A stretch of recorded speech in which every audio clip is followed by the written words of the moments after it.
কথা। এক জঙ্গলে একটি অসহায় হরিণ বাস করত। হরিণটি অনেক দিন ধরে কিছুই খেতে পারছিল না, তাই তার মনে অনেক দুঃখ।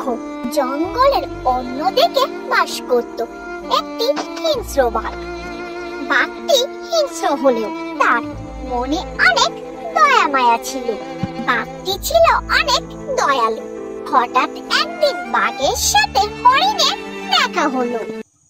বাঘটি হরিণকে দেখে তাকে জিজ্ঞেস করলো, আরে আরে কি ব্যাপার হরিণী, তোমাকে দেখে অনেক দুঃখী মনে হচ্ছে। তোমার মনের মধ্যে কি কোনো কষ্ট আছে? কষ্ট থাকলে তুমি আমাকে বলতে পারো, আমি তোমাকে সাহায্য করার চেষ্টা করব।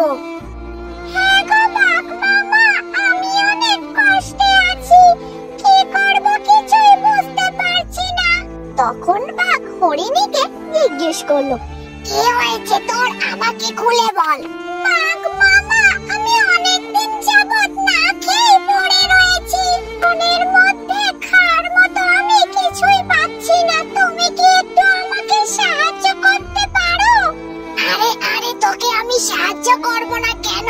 আমি হতে পারি হিংস্র বাঘ, কিন্তু আমি তোর কোনো ক্ষতি করব না। তুই আমার গুহার কাছে হওয়া বনগুলো রোজ এসে খেয়ে যাবি, তোকে কেউই কিছু বলবে না। তোমাকে অনেক